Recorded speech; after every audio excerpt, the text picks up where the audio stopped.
Bem-vindos à casa do Pai, bem-vindos à casa do Deus Criador, o nosso Deus, o Deus que adoramos, o Deus que contemplamos nessa manhã. Eu quero convidar você a ficar de pé, para que nós possamos adorar esse Deus Criador, Criador de todas as coisas, o Deus que sustenta o universo, o Deus que se revela nessa manhã para mim e para você como Deus onipresente, onisciente, onipotente, um Deus que quer repartir comigo e com você a santidade dele, porque ele quer que eu e você sejamos santos. Um Deus que quer repartir o amor dele comigo e com você, porque ele quer que amemos uns aos outros. Bem-vindos à casa do Deus Filho, aquele que desceu e que esteve entre nós, e que mesmo sendo homem, continuou sendo Deus. Um Deus que não pecou, um Deus que caminhou conosco, um Deus que viveu o que eu e você vivemos, e nada perdeu, porque Ele é maravilhoso, conselheiro, Deus forte, Pai da eternidade, príncipe da paz. Um Deus que caminhando aqui, Ele nos ensinou que Ele, ao mesmo tempo que Ele é rei, Ele consegue ser servo, ao mesmo tempo que Ele é o sacrifício, Ele é o Messias, o Deus. Bem-vindo à casa do Deus Espírito, o Espírito Santo, nosso amigo que caminha conosco, que tem cuidado de mim e de você durante todo esse tempo. O Espírito Santo que nos consola, que tem enxugado as nossas lágrimas. O Espírito Santo que aplica em nós a obra da redenção no nosso coração. É isso que nós vamos cantar nessa manhã. É esse que nós vamos celebrar. O Deus Pai, o Deus Filho, o Deus Espírito Santo. Celebre conosco nessa manhã.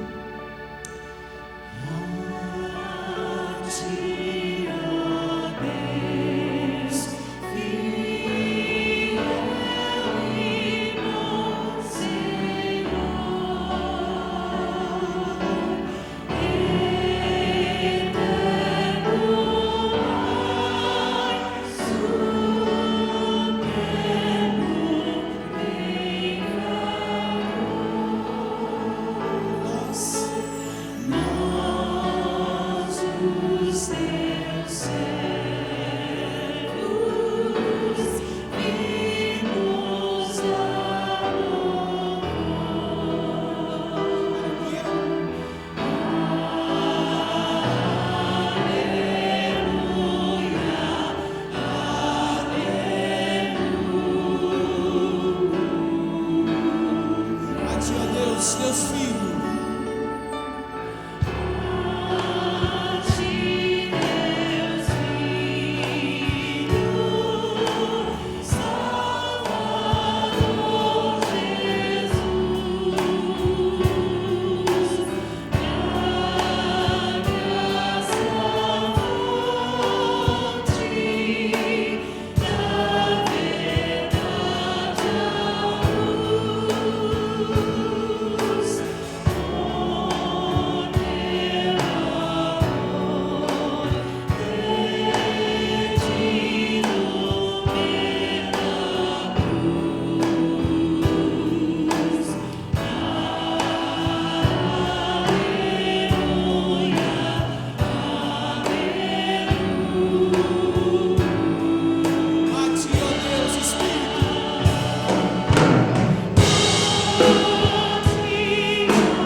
Este é o dia do Senhor, de descanso e de louvor.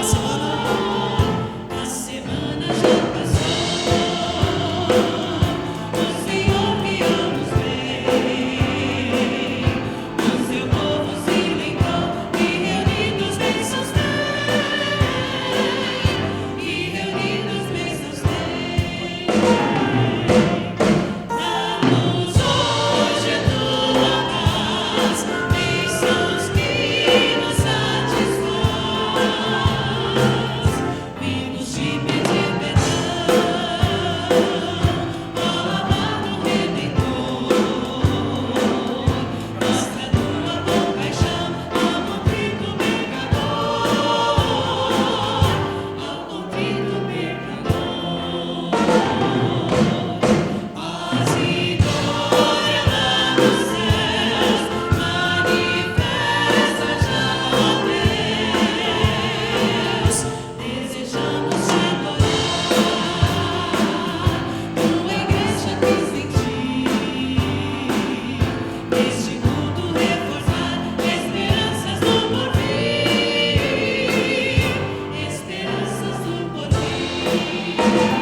Louvamos-te, ó Deus, pelo dom de Jesus.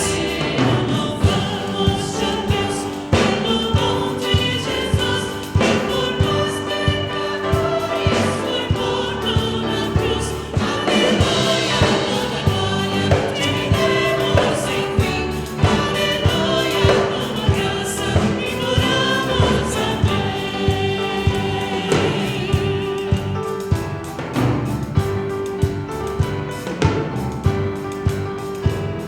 Louvamos-te, ó Deus, o teu Filho de amor, que formou por nós vive e supremo Senhor.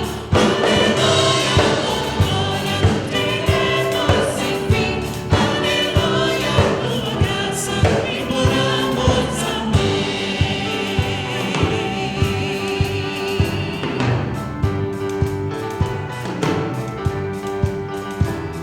Louvamos-te, ó Deus, pelo Espírito luz, que nos tira das trevas e a Cristo conduz. Aleluia, toda glória te demos sem fim. Aleluia, tua graça imploramos, amém. Aleluia, toda glória te demos sem fim. Aleluia, tua graça imploramos,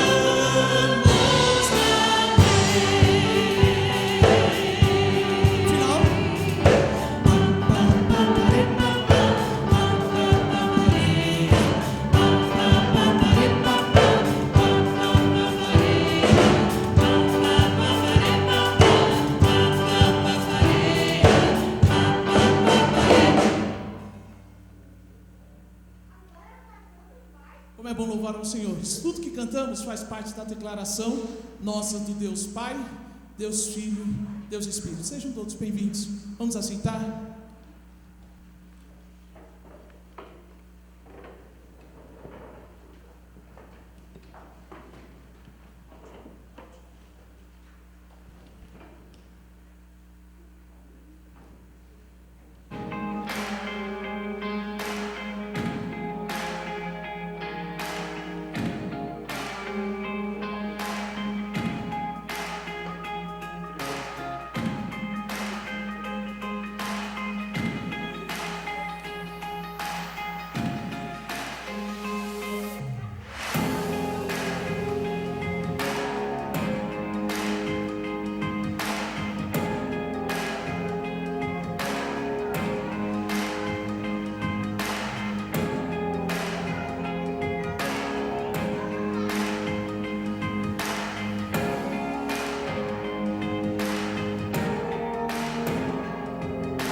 nós queremos dar boas-vindas para todos aqueles que nos visitam nessa manhã.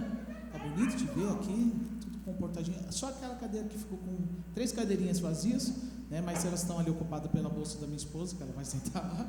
E aquela blusa, eu acho, ali atrás é minha, né? Então, estamos caminhando bem. Mas você que nos visita nessa manhã, nós queremos dar boas-vindas. Ederaldo, prazer revê-lo, meu querido, pastor Ederaldo. Fica de pé para a gente, pastor, por favor. A esposa está aí? Não, tá? Está com o filhote? Muito bem. Mais alguém está aí nos visitando daqui debaixo da congregação? Nos visita pela primeira vez, segunda? Isso, fica de pé. Eu não consigo às vezes enxergar muito bem. Bem-vindos, tá? Deus abençoe a vida de vocês, é uma alegria recebê-los. Mais alguém? Eu quero dar um presente para vocês 3. Presente é bom, né? E normalmente a gente dá 3 presentes aqui, mas eu vou resumir em um presente só. Eu vou pedir para que vocês fiquem de pé. Eu quero orar pela vida de vocês, para que o Senhor abençoe, que seja uma semana abençoada. Esse primeiro dia vocês começaram muito bem, buscando a presença do Senhor. Então sejam bem-vindos. Vamos orar? Pai, nós somos gratos ao Senhor pelos visitantes que nós podemos receber hoje, e te pedimos, Senhor, que seja uma semana abençoada na vida deles. Tudo aquilo que eles têm de projeto, tudo aquilo que eles têm colocado diante do Senhor, o Senhor os assista e, dentro da tua vontade, as coisas consigam cumprir e desenrolar em toda essa semana. Que o trabalho deles seja abençoado, seja próspero, que sua família seja cercada de saúde, que o retornar para casa agora seja guardado e que não prejudique, não traga nenhum mal de saúde ou qualquer outra coisa para os seus familiares, assim como nós também que estamos aqui, reunidos nessa manhã. Que o nosso sair e o nosso voltar de casa sejam guardados e abençoados pelo Senhor. Muito obrigado por essas vidas, nós somos gratos ao Senhor, em nome de Jesus. Amém. Amém. Pode se sentar, nós não vamos poder abraçar, mas sinta-se abraçados, tá? Os irmãos viram aí que nós colocamos os avisos, mas desses avisos eu quero destacar do dia 3, que está chegando, entendeu? Rafael vai participar do concílio. Nós cremos que Deus já está trabalhando no coração dele, acalmando a alma. Eu dei uma ajuda hoje, né? Você viu que eu deixei toda a dica para você ficar com esse culto todo na cabeça, né? Então, que seja assim, tá, Rafael? Nós esperamos que o Senhor continue abençoando sua vida, sua família, um momento diferente. Pode vir, pastor, o senhor quer falar alguma coisa? É recado? Já quer pregar? É verdade, domingo nós temos assembleia às 9h30, então convocamos todos vocês, os membros que estão nos ouvindo também na transmissão, que domingo que vem nós temos assembleia às 9h30 da manhã. Venha, participe. É um culto administrativo que nós prestamos ao Senhor, damos conta dele, daquilo que fazemos, tá bom? Vamos cantar mais um pouco? Fique de pé.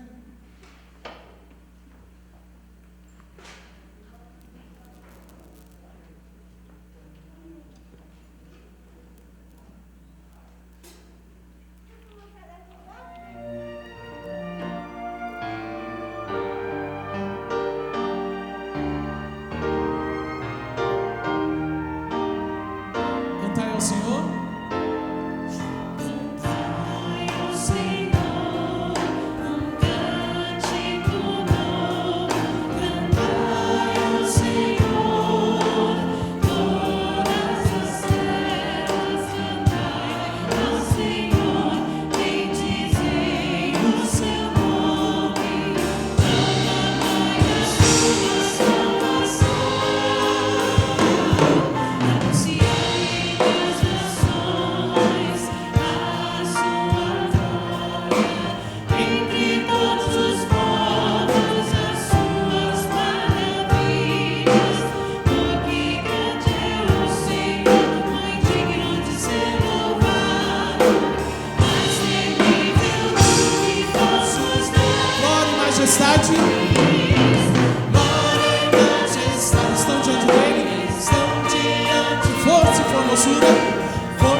quando ele coloca cantar um cântico novo, não é que você tem que compor a cada dia uma canção, mas que esse cântico seja novo naquilo que você está vivendo, novo na esperança que nasce no seu coração, novo nas misericórdias do Senhor que são derramadas a cada manhã sobre nossa vida. Estou feliz em te ver recuperado aqui do Covid.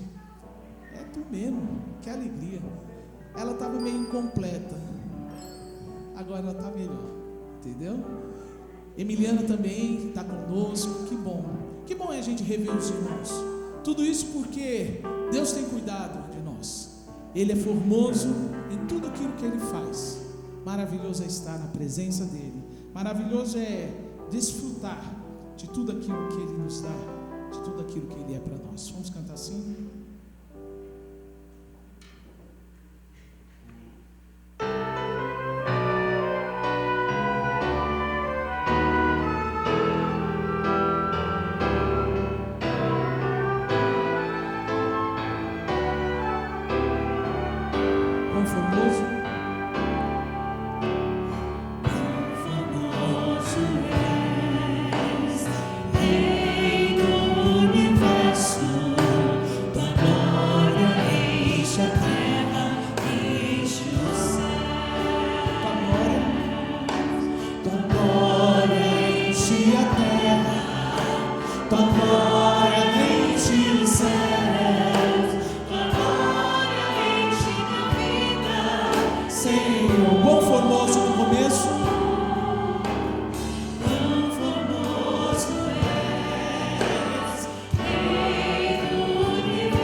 Dá motivação. Nós vamos cantar uma canção e ela diz que a presença do amigo que Ele deixou para mim e para você, ela é constante. Onde quer que nós estejamos, da forma que a gente se encontrar, o Espírito Santo de Deus nos acha, nos abraça e cuida de nós. Esse é um tempo de intercessão. Esse é um tempo de agradecimento, porque eu e você chegamos aqui nessa manhã, porque passamos mais uma semana, e com certeza a graça do Senhor foi sobre a minha vida, sobre a sua vida, e é isso que nós vamos cantar. Eu não posso fugir do Teu Espírito, Senhor. Onde quer que eu esteja, a Tua presença é marcante.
convidar você para se assentar. Você conhecia essa canção?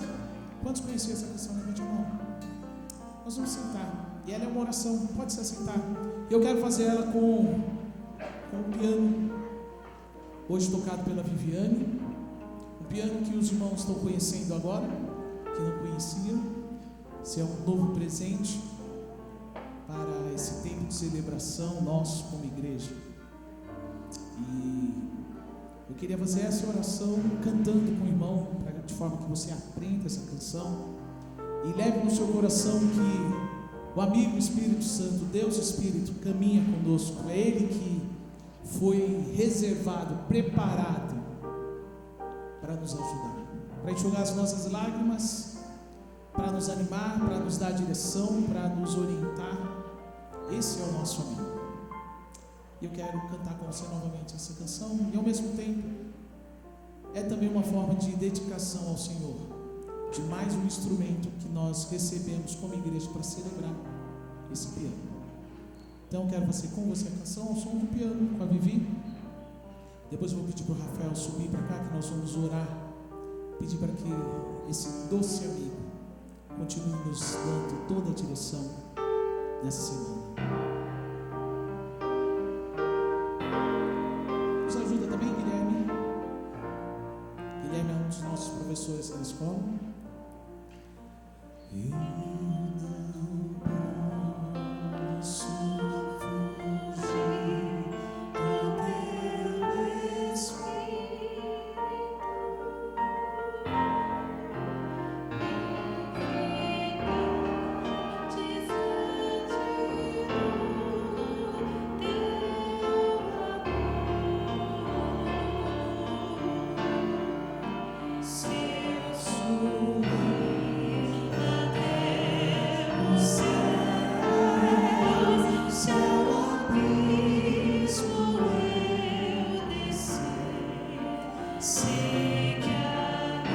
Ali estará a mão do Senhor, ali estará o amigo consolador, o Espírito Santo. Onde quer que estejamos nessa semana, Ele estará conosco.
Obrigado, Senhor, por esse momento.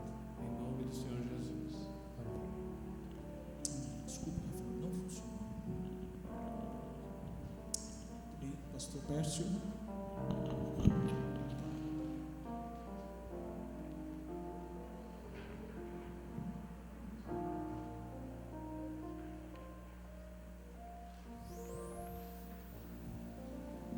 Graça e paz a vocês, todos vocês. No domingo passado nós fomos abençoados, com a presença do pastor Cleverson.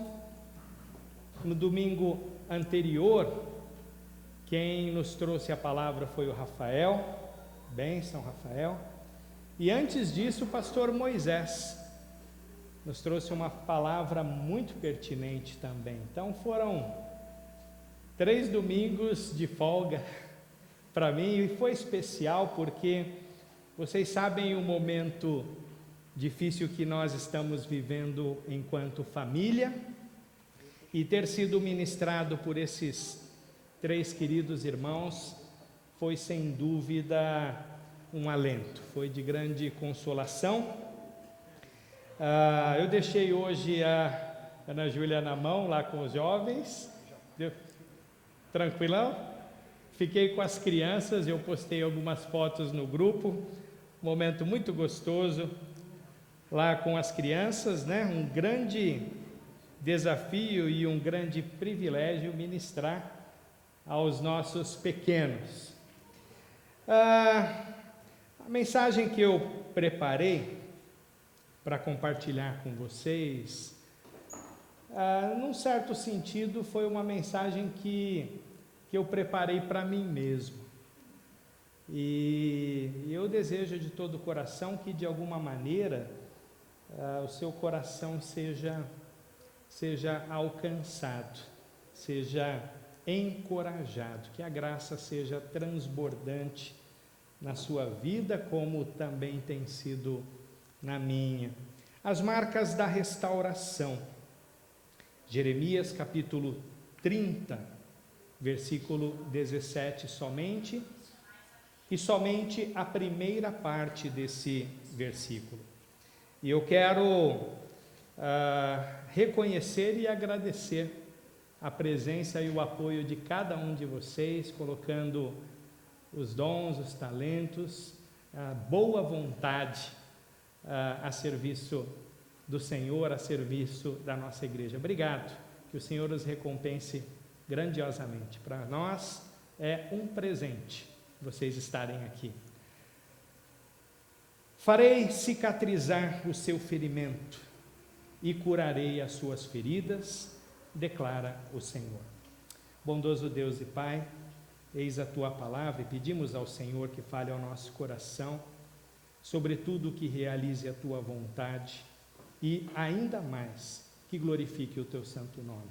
Edifica o Teu povo, conforta, desafia e faz o Teu querer, em nome de Jesus. Amém e amém. Nós estamos vivendo, sem dúvida nenhuma, dias bastante difíceis, e as experiências que estamos acumulando nesse tempo estão deixando algumas feridas, acredito que para a maioria de nós. Algumas delas são bem profundas, precisarão de um tempo longo para que possam cicatrizar. Na semana passada, no carro, a minha filha, ela me fez uma pergunta. Ela perguntou: pai, por que Deus permitiu o coronavírus causar tantos problemas? E eu confesso que eu não consegui responder satisfatoriamente para ela, ou pelo menos não consegui responder satisfatoriamente para mim. E é por isso que eu não quero minimizar a dor de ninguém com clichês. Se tem uma coisa que cansa a gente, é clichê. E cansa mais ainda clichê de crente. Eu não quero fazer isso. Embora a gente saiba que nesse exato momento existem muitas pessoas no mundo passando por tanto sofrimento, por sofrimentos tão intensos e tão agudos, que faz com que a sua dor e a minha, ela não seja mais do que um mero desconforto. Basta lembrar, né, da semana passada, o pastor falando a nós a respeito da situação daqueles que estão em campos de refugiados. Ainda assim, a dor que eu sinto, a dor que você sente é a sua, é a minha, é a que nós estamos sentindo. E mesmo que ela seja pequena, se comparada à de outras pessoas, ela ainda pode ser muito útil para lembrar que existe uma coisa muito errada com este mundo. Que existe algo muito errado com cada um de nós, com cada ser humano. Mas saiba que quando o assunto é sofrimento, o que não falta para nós é companhia. A Bíblia registra muitas experiências de pessoas feridas, gente que passou por situações intensas, agudas, que foram provadas até o limite ou talvez além do que consideravam ser o limite. Com exceção dos 2 primeiros capítulos de Gênesis, que fala da criação, e dos 2 últimos capítulos do Apocalipse, que descreve para nós a nova criação, cada parte da Escritura está repleta de sofrimento, e esse sofrimento aparece nas mais variadas expressões. Em Adão, por exemplo, depois de ter sido expulso do jardim, e pior, depois de ter sido expulso da comunhão com Deus, foi também submetido a um trabalho penoso, conflituoso com a terra. Se tornou maldita por tua causa, disse o Senhor. De agora em diante, você e a terra não vão mais se entender. E aí o trabalho, que era para ser algo prazeroso, se tornou penoso. Em Eva, com suas dores de parto multiplicadas e a sua solidão por causa da omissão e depois da acusação do próprio marido, o que, de certa forma, foi replicado a todas as mulheres depois dela, em maior ou menor grau. Em Jacó, que na luta com Deus foi ferido na articulação do quadril e ficou mancando pelo resto da vida. Que dizer de José? Traído pelos irmãos, separado da família, vendido como escravo, preso injustamente. Elias pedindo a Deus para morrer. Tamanho era o seu esgotamento e a sua solidão, e também o seu pavor diante das ameaças de gente poderosa. Jeremias, que pregou por anos e anos a ouvidos surdos, foi jogado num poço para morrer, e mesmo pela providência de Deus tendo sido tirado de lá, saiu para chorar sobre as ruínas de Jerusalém, a sua amada cidade. Como esquecer o drama vivido por Jó, que depois de ter os seus filhos mortos, seus bens e a sua saúde violentamente arrancados, ainda foi acusado pelos próprios amigos de ter sido culpado por tudo o que aconteceu. E quanto a Jesus? Ao sofrimento intenso, agonizante do nosso Senhor, que primeiro sofreu ao se esvaziar da sua glória, da glória que tinha junto do Pai, para vir ao mundo empoeirar os seus pés e se tornar um homem de dores, que sofreu com a hostilidade dos que se fizeram seus inimigos, com a falta de entendimento e dureza de coração dos seus próprios amigos e, como se não bastasse, com a incredulidade da sua própria família. E somado a tudo isso, experimentou a dor temporária, mas insuportável, do rompimento da sua comunhão com o Pai, enquanto carregava sobre si o peso dos pecados do mundo e sofria toda aquela violência insana da crucificação. Mesmo depois de ressuscitar, nosso Senhor estranhamente quis preservar as suas marcas. As marcas das feridas nas mãos, nos pés, no lado.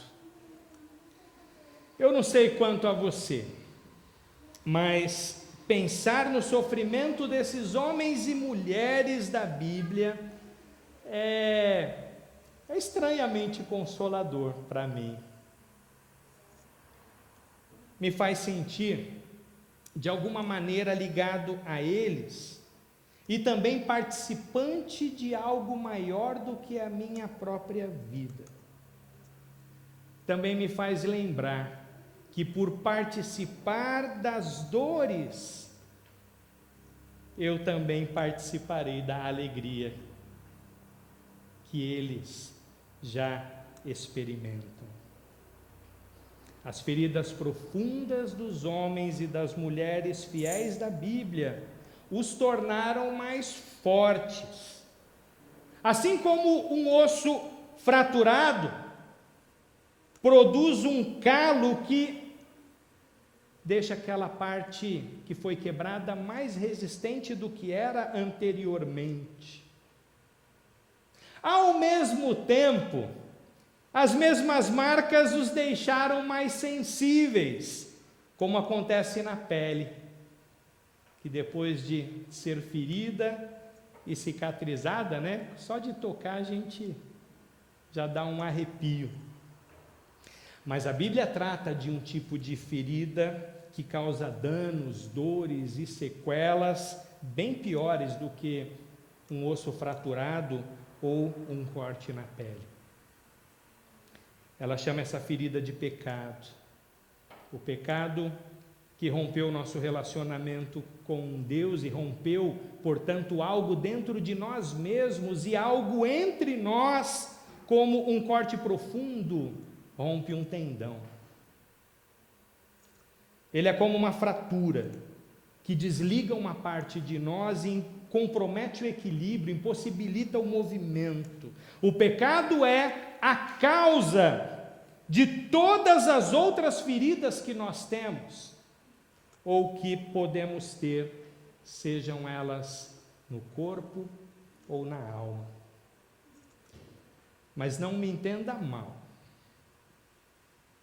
Nem toda ferida é uma consequência direta de um pecado específico que você tenha cometido. Assim como ser poupado de algum sofrimento não te torna mais inocente do que quem sofre mais do que você.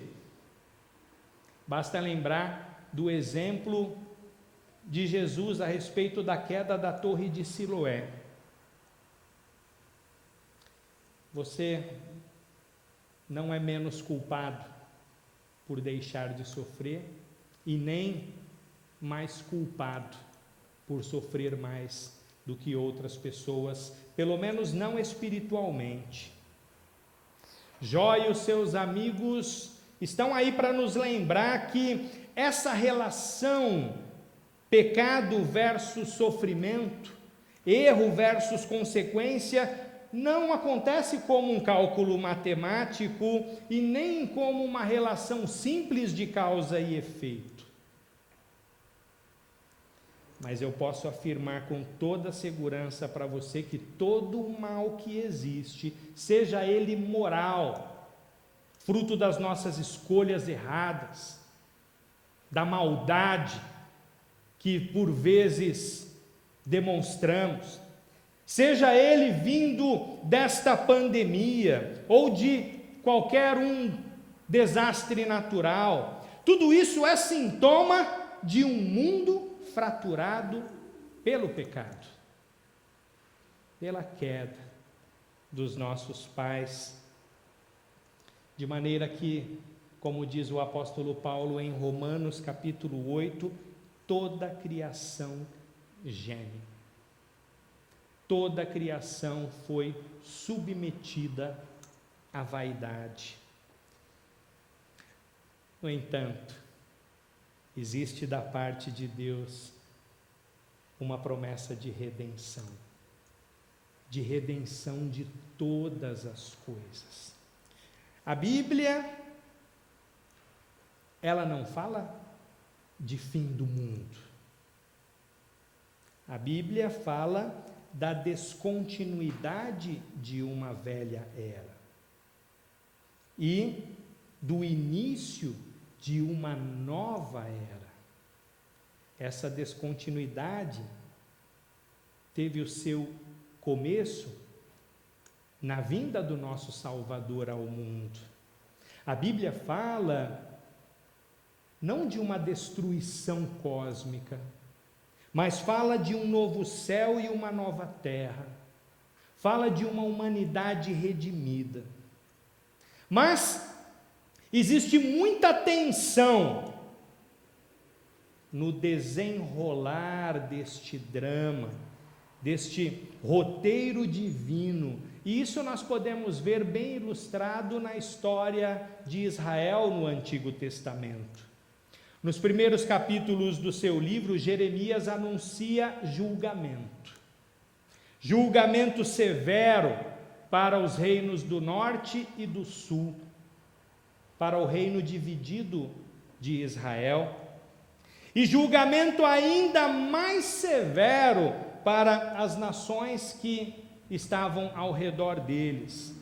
E isso por uma questão muito simples: todas essas nações estavam caminhando a passos largos para um verdadeiro desastre.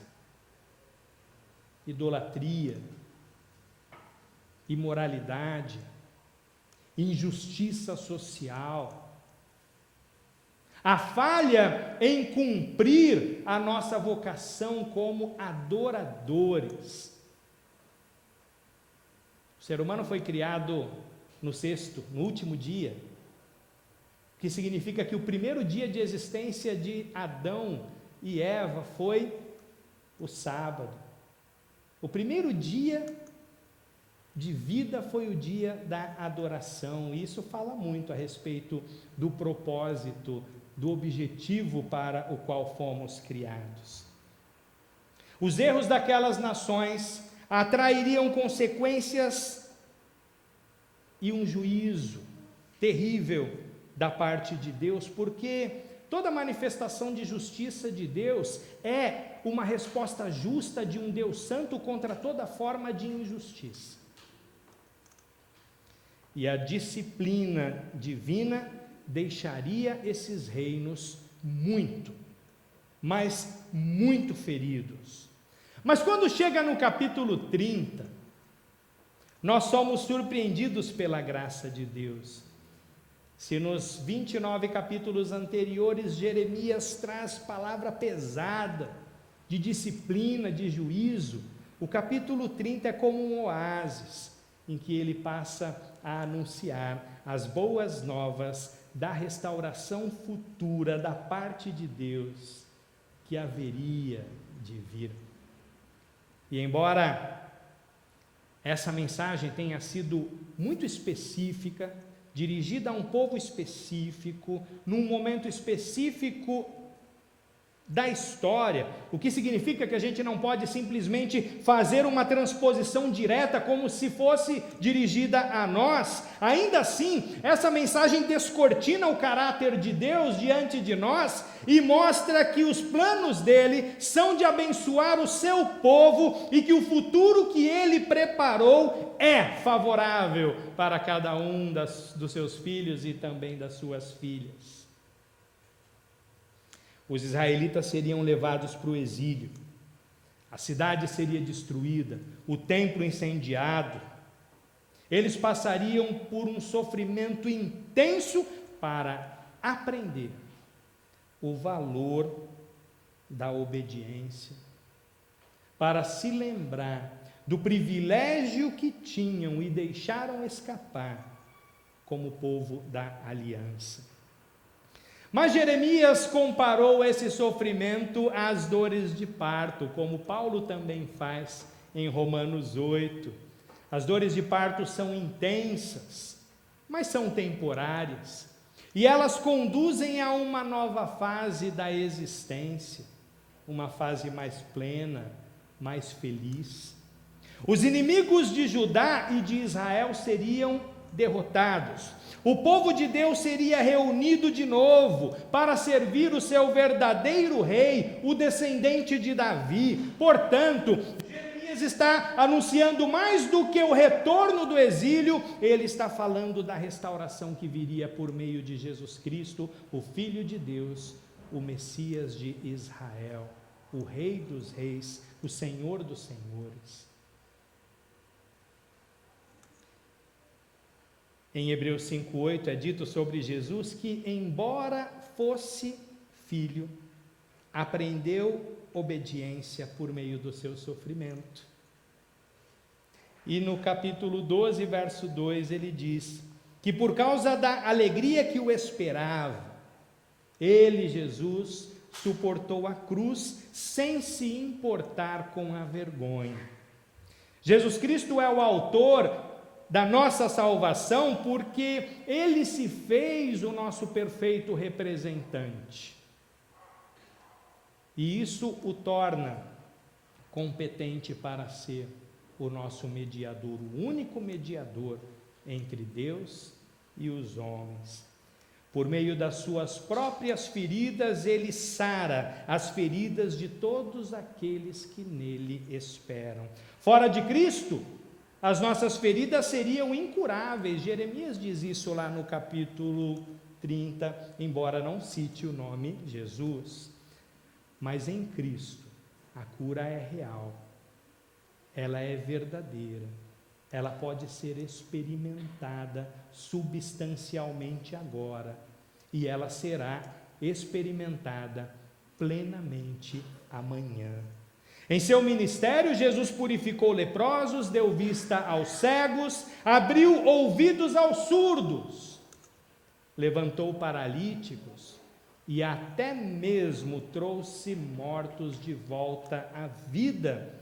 E tudo o que ele fez sinalizou que o reino de Deus, o que ele chamou de tempo do favor de Deus, ou o ano aceitável do Senhor, conforme Lucas 14, 19. Mas o mais importante foi o que ele disse quando curou um paralítico, aquele que foi colocado pelo telhado por 4 amigos. Os seus pecados estão perdoados. E também há um homem cego que gritou a plenos pulmões, aos 4 ventos: Filho de Davi, tem misericórdia de mim. E Jesus então vai até ele, e não somente o cura de sua cegueira, mas diz a ele: a tua fé te salvou. O poder de Jesus não estava limitado a curar as doenças do corpo. Ele também sara as feridas do pecado e livra-nos dos efeitos espirituais e das suas consequências eternas. E nós temos acesso a essa cura por causa do sangue que foi derramado na cruz, por causa do preço que já foi pago, por causa da justiça que já foi plenamente realizada. É por isso que o apóstolo Paulo disse em Efésios 2:8: pois vocês são salvos pela graça, não de outra maneira, mas por meio da fé. E isso não vem de vocês, é dom de Deus. Jeremias disse que os israelitas voltariam do exílio e que o reino messiânico seria estabelecido, o povo seria restaurado, mas o velho pacto seria substituído por uma nova aliança firmada e selada pelo sangue de Jesus. Das antigas ruínas de Jerusalém surgiria uma cidade gloriosa, a Nova Jerusalém, a noiva de Cristo. João chamou essa cidade jardim de Nova Jerusalém e disse que lá está a árvore da vida, que frutificará o ano todo, 12 vezes por ano, e de suas folhas virão a cura para as enfermidades das nações, a cura do corpo e da alma, a cura da dor, da doença e do luto. E ao permitir que Jesus sare a chaga do pecado, ele se tornará como uma cicatriz de um ferimento que já foi curado, e que não é nada além de uma lembrança de um trauma já superado. Naquele dia, as cicatrizes do pecado que praticamos e dos pecados de outros que sofremos não nos trarão mais lembranças tristes, mas somente gratidão pela plena restauração que experimentamos. Existem pelo menos 3 benefícios que as cicatrizes das feridas bem curadas nos dão. Primeiro, as cicatrizes nos ajudam a lembrar. Lembrar é um exercício espiritual valioso.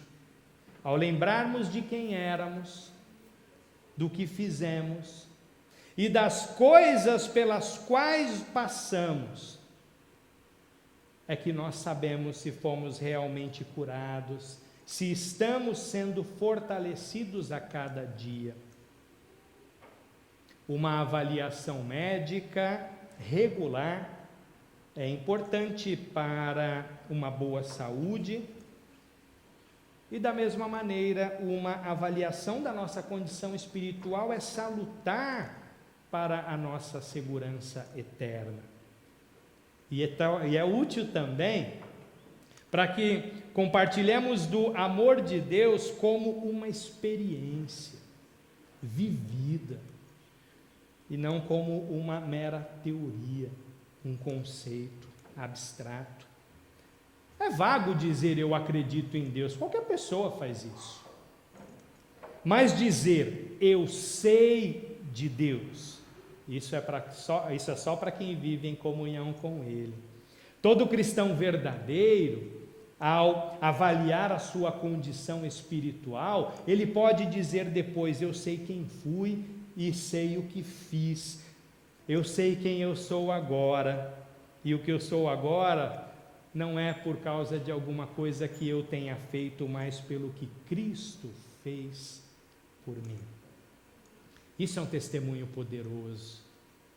Portanto, aproveite suas cicatrizes para lembrar, para fazer uma revisão espiritual e para apresentá-las como exemplo de como Cristo pode curar as feridas das pessoas ao seu redor, como curou e tem curado as suas. Em segundo lugar, cicatrizes nos provam que a cura é possível. Cicatrizes são marcas de sobrevivência, marcas de resistência. Elas lembram que você passou por problemas, cometeu erros, sofreu acidentes, enfrentou lutas, sentiu dores, e que apesar de tudo isso, você está aqui. As cicatrizes espirituais servem de testemunho de que a mão poderosa do Senhor te livrou e tem te livrado. Cicatrizes são marcas de superação, sinais deste tão grandioso amor divino restaurador. O filho mais novo da parábola que Jesus contou desperdiçou parte da vida e dos dons que recebeu. Ele se feriu e foi ferido. Suas feridas eram graves.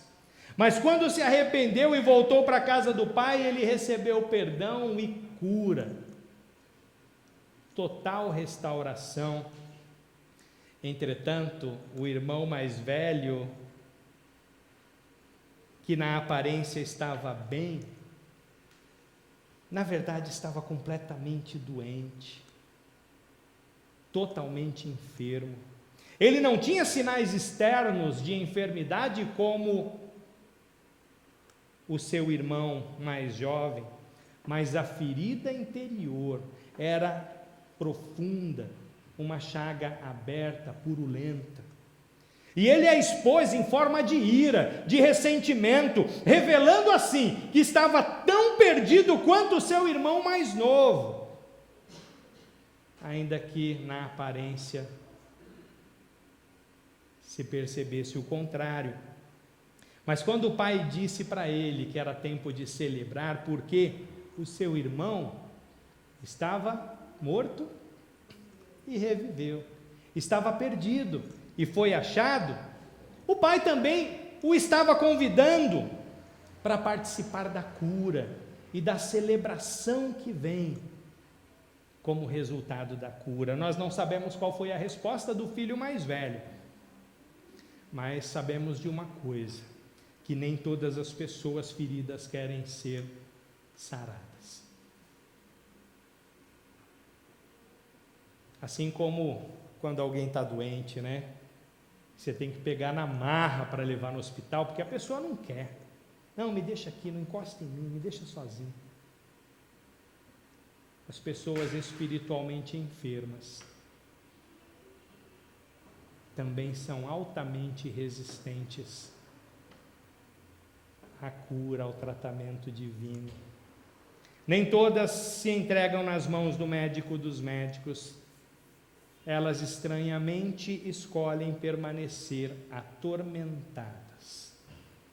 Mas com você não precisa ser assim, porque você pode ir a Cristo agora mesmo e receber a cura e fazer das cicatrizes das feridas do passado um troféu,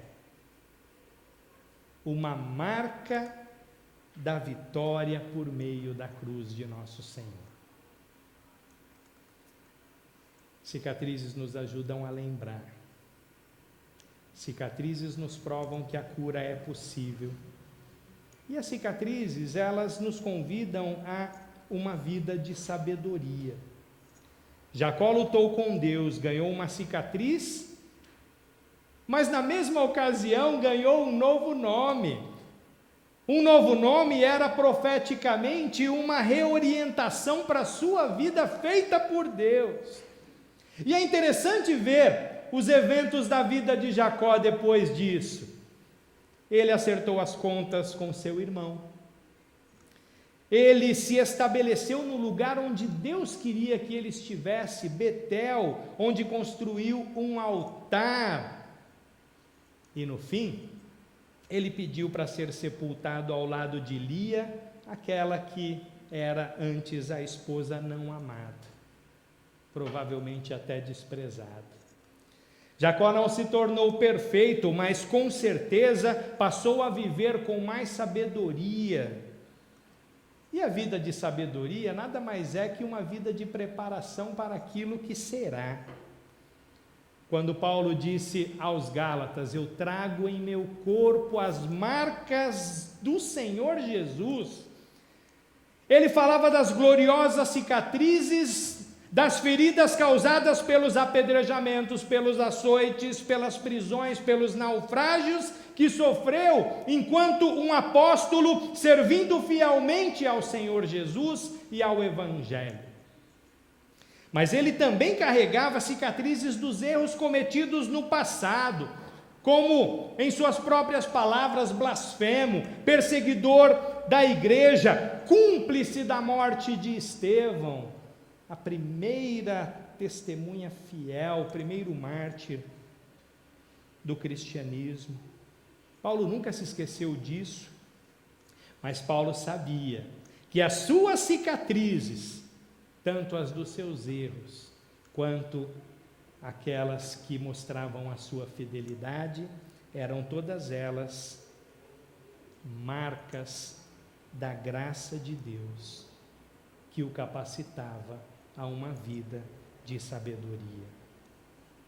Jacó, os israelitas do tempo de Jeremias e também o apóstolo Paulo estão diante de nós assim como um outdoor, mostrando que a disciplina sempre está num ponto do caminho para a restauração.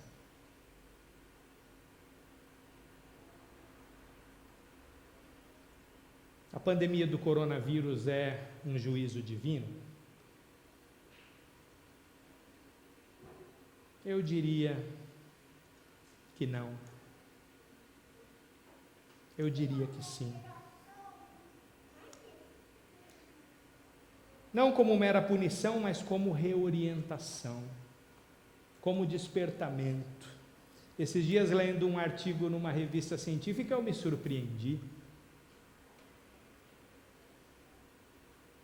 Existem aproximadamente, e pelo número redondo, é bem aproximadamente, ou talvez nada aproximadamente, mas estima-se que existam no mundo em torno de 100 milhões de tipos de vírus.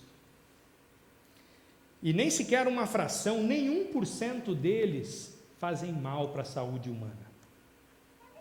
Ou seja, 99, alguma coisa são vírus que operam em nosso benefício, que nos servem como suporte de vida. Considerando a queda, o que impressiona, gente, não é que um vírus esteja causando tanto mal, mas que todos os outros também não estejam. Que Deus continue a sustentar a sua criação, continue a tornar a vida possível. E não só possível, mas boa. A vida é boa.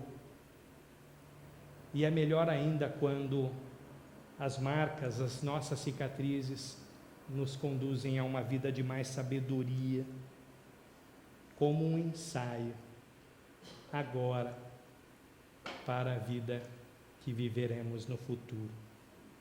Jeremias anunciou mensagens duras. Durante anos ele alertou sobre os dias terríveis que viriam em consequência dos pecados individuais e coletivos das nações.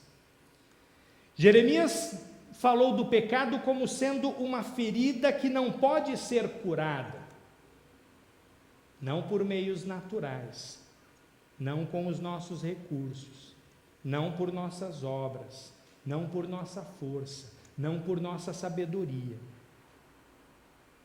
Mas ele mostrou a disposição de Deus em sarar o seu povo.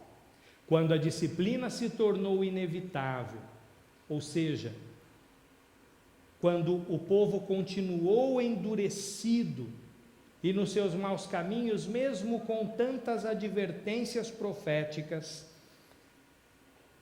Jeremias comparou todo aquele sofrimento às dores de parto, dizendo que o sofrimento imposto ou permitido por Deus sobre o seu povo sempre é para o bem. Todas as coisas juntas contribuem para o bem daqueles que amam a Deus. Romanos 8, 28. O próprio Senhor Jesus sofreu ao levar sobre si as nossas enfermidades. O próprio Senhor Jesus chorou diante do sepulcro do seu amigo. E quando nós estivermos diante dele, nós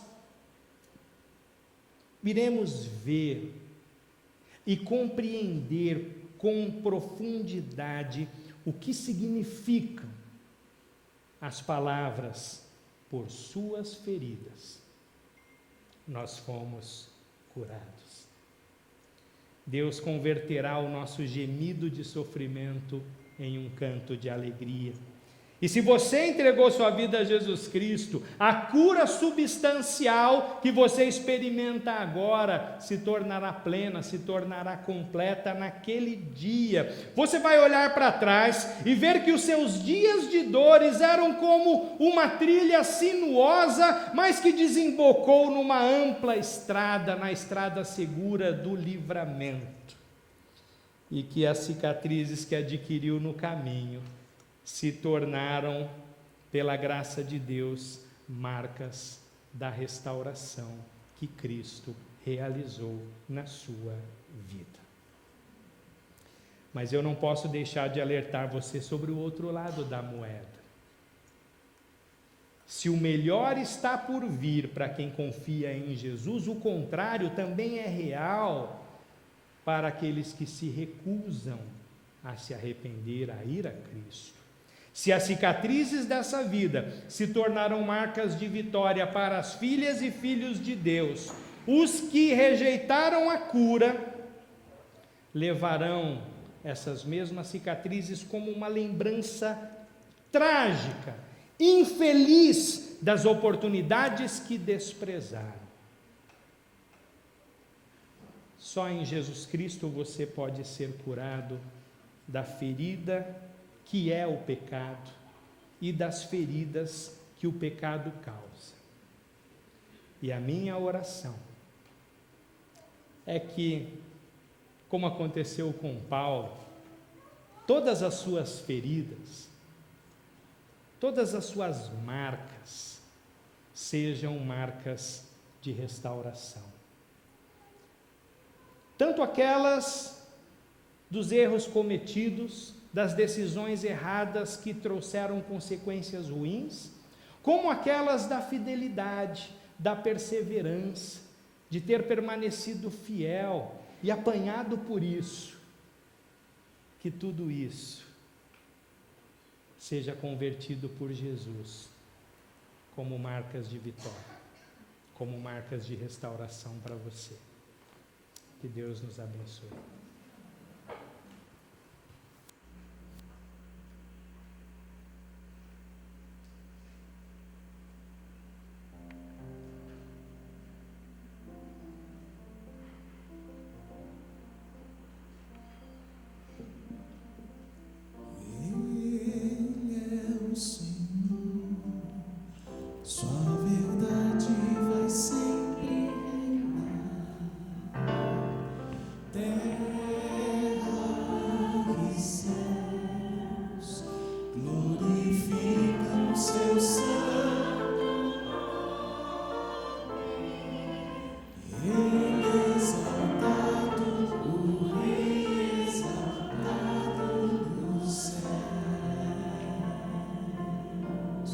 Exaltamos ao Senhor na nossa celebração, no nosso culto,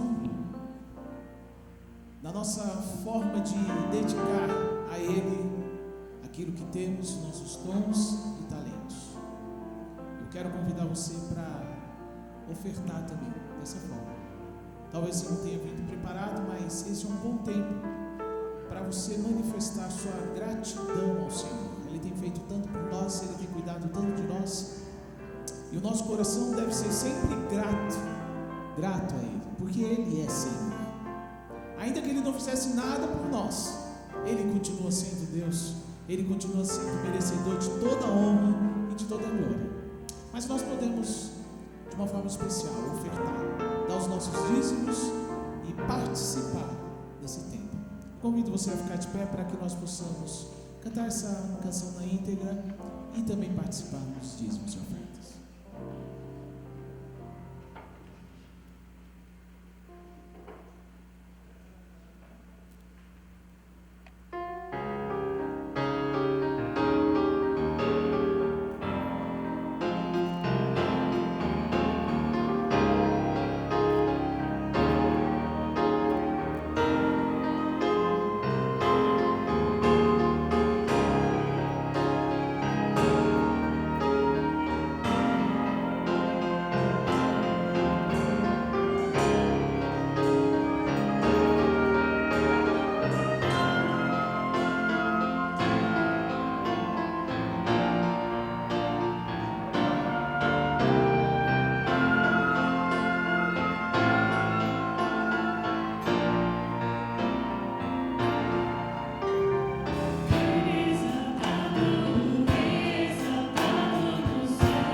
Deus querido, nós te louvamos pela esperança que temos em Cristo Jesus.